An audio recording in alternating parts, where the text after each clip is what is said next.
प्रिय साथियों नमस्कार। साहित्यविद KTS चैनल पर आप सभी का पुनः स्वागत है।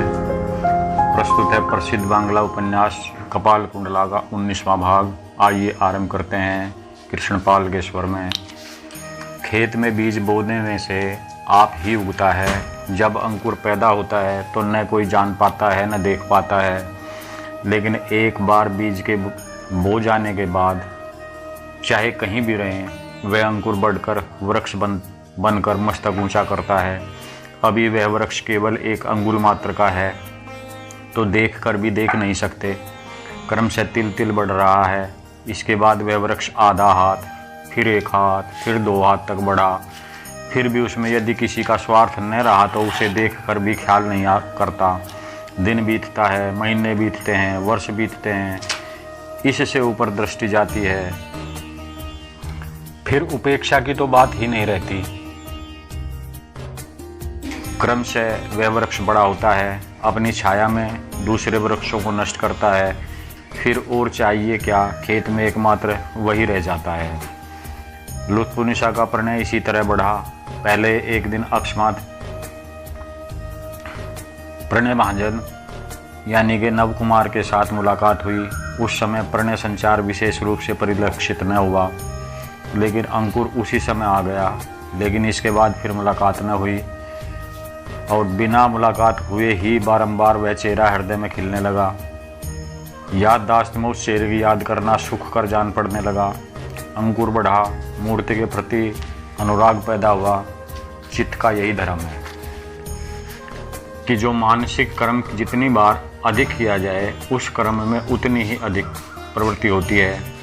वह कर्म क्रमशः स्वभाव सिद्ध हो जाता है। लुत्फुनिसा उस मूर्ति की तरह रात दिन याद करने लगी। इससे दारुण दर्शन की अभिलाषा उत्पन्न हुई।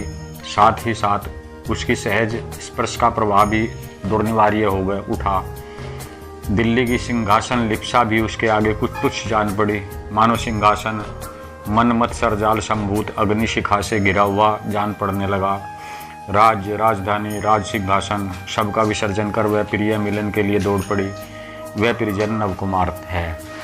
इसलिए लुत्फुनिसा मेरुनिसा की आशा नाशनी बात सुनकर भी दुखी न हुई थी। इसलिए आगरे पहुंचकर संपद रक्षा की भी उसने परवाह नहीं की। इसीलिए उसने जीवन पर्यंत के लिए बादशाह से विदा ले ली। लुत्फुनिसा सप्तग्राम में आई। राजपथ से निकट ही नगरी के बीच में एक अट्टालिका में उसने अपना डेरा डाला।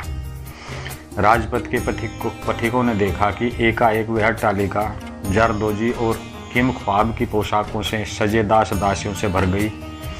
हर कमरे की शोभा हरम जैसी निराली थी। सुगंधित वस्तुएं, गुलाब, खस, केसर, कपूर आदि से सारा प्रांगण भर गया। स्वर्ण रूप, हाथी दांत आदि के सामानों से मकान अपूर्व शोभा पाने लगा।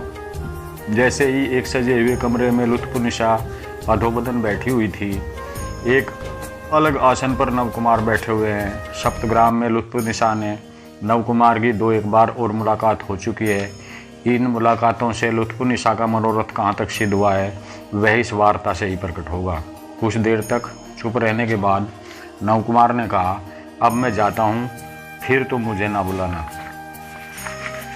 लुत्फुनिसा बोली, नहीं नहीं, अभी न जाओ, थोड़ा और ठहरो, मुझे अपना वक्तव्य पूरा कर लेने दो। नवकुमार ने थोड़ी देर और प्रतीक्षा की, लेकिन लुत्फुनिसा चुप रही। थोड़ी देर बाद नवकुमार ने फिर पूछा, और तुम्हें क्या कहना है? लुत्फुनिसा ने कोई जवाब नहीं दिया। वह चुपचाप रो रही थी। यह देखकर नवकुमार उठकर खड़े हो गए। लुत्फुनिसा ने उनका वस्त्र पकड़ लिया। नवकुमार ने कुछ विरक्त होकर कहा, क्या कहती हो, कहती क्यों नहीं? लुत्फुनिसा बोली, तुम क्या चाहते हो? क्या पृथ्वी की कोई भी चीज़ तुम्हें न चाहिए? धन, संपद, मान, प्रणय, राग, रंग, पृथ्वी में जिन जिन चीज़ों को सुख कह सकते हैं, मैं वह सब दूंगी। उसके बदले में कुछ भी नहीं चाहती, केवल तुम्हारी दासी होना चाहती हूँ।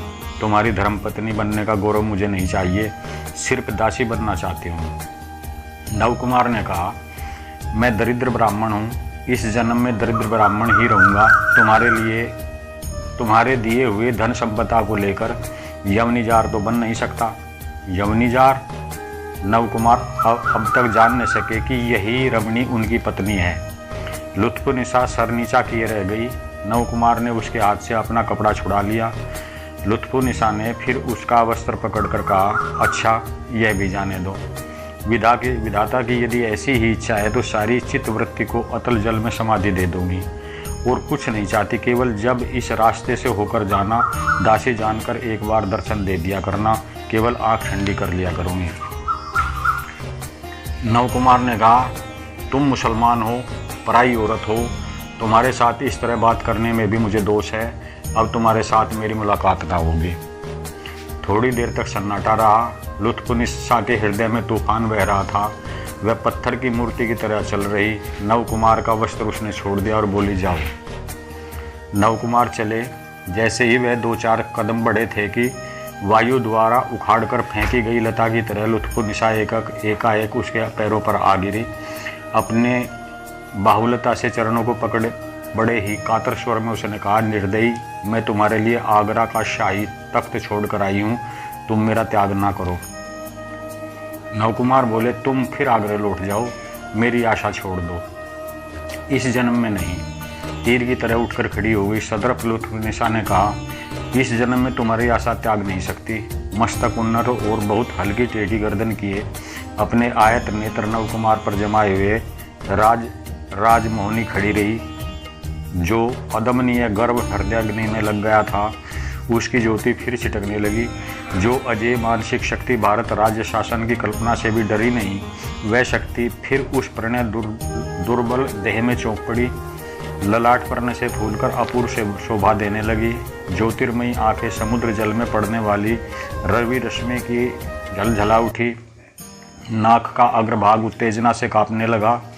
लहरों पर नाचने वाली राजहंसी गतिरोध करने वाले को जैसे देखती है, दलित फणिनी जैसे फन उठाकर ताकती है, वैसे ही लुत्फुन्निसा उन्मादनी यवनी अपना मस्तक उन्नत किए देखती रही। बोली, इस जन्म में नहीं, तुम मेरे ही होगे। उस कुपित फणनी की मूर्ति देखकर नवकुमार सहम गए। लुत्फुन्निसा की अनिर्वचनीय देह महिमा जैसी इस समय दिखाई दी, वैसी देह कभी दिखाई न दी थी। लेकिन उस सौंदर्य को वज्र सूचक विद्युत की तरह मनोमोहिनी देखकर भय हुआ। नवकुमार जाना ही चाहते थे, लेकिन सहसा उन्हें एक और मूर्ति का ख्याल हो आया। एक दिन नवकुमार अपनी प्रथम पत्नी पद्मावती के प्रति विरक्त होकर उसे अपने कमरे से निकालने पर उद्यत हुए थे। 12 वर्षीय बालिका उस समय जिस दर्द से मुड़कर उनकी तरफ खड़ी हुई थी, ठीक उसी तरह उसके नेत्र चमक उठे थे। नासारंध्र इसी प्रकार कांपे थे। बहुत दिनों से उस मूर्ति का ख्याल न आया था। ऐसी ही सादृश्य अनुभूत हुआ। संशयहीन होकर धीमे स्वर में नवकुमार ने पूछा, तुम कौन हो? यवनी की आंखें और विस्फारित हो गई। उसने कहा, मैं वही हूँ, पद्मावती। उत्तर की प्रतीक्षा किए बिना ही लुत्फुन्निसा दूसरे कमरे में चली गई।